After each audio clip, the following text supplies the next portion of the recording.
Петропавлда соңғы кездері тұралап қалған арақ зауыты жұмысын қайта жандандырды. Италиялық қондырғыларды орнатып, толығымен жаңартылған кәсіпорын бүгінде 150 адамды жұмыспен қамтып отыр.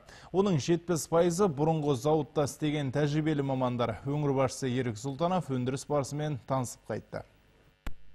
Петропавл арақ-шарап зауыты 60 жылдық тарихы бар еліміздегі ірі өндіріс орындарының бірі. Соңғы жылдары кәсіпорын бірқатар қиыншылыққа ұшырап, тұралап қалған болатын. Жаңа инвестордың арқасында зауыт қайта жаңғыртып, жұмысын қайта бастады. Жаңартылған өндіріс орнының жұмысымен облыс әкімі Ерік Сұлтанов танысты. Өңір басшысы ірі кәсіпорынның жандануы бюджетке түсетін салық көлемін арттыруға айтарлықтай сеп болмақ дейді.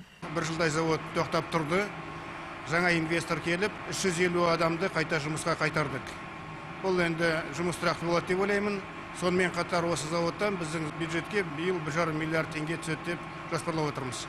Мұнда шығарылатын өнім ел аумағында ғана емес, көрші мемлекеттерде де белгілі. Сондықтан өз маркамызды жоғалтпау мақсатында құлдырай бастаған кәсіпорынға 400 миллион инвестиция құйылды.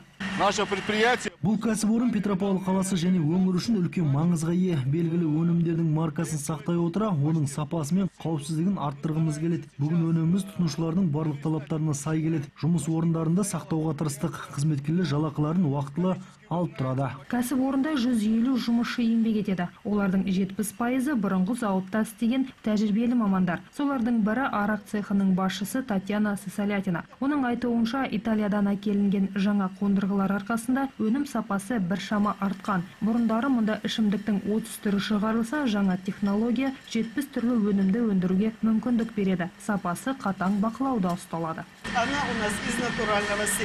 Тек табиғи шикізатты ғана пайдаланамыз. Су мен спиртті тазартатын жаңа фильтрлер қойылды. Өндірістің әр кезеңінде материал зертханаға жеткізіледі. Онда өнімнің түсі, сапасы, қауіпсіздігі және дәмдік қасиеттері тексеріледі. Ауа температурасының да маңыздылығы да жоғары. Сондықтан бізде арнайы тоңазытқыштар орнатылды. Жылына 7,5 миллион литрге дейін өнім шығаруға қауқарлы зауыт өнімі Қазақстанның барлық өңірлеріне тасымалданады. Жуық арада шет елдерге экспорттауда қолға алынбақ. Әсел Оразбаева, Орал Амренов, ақпарат.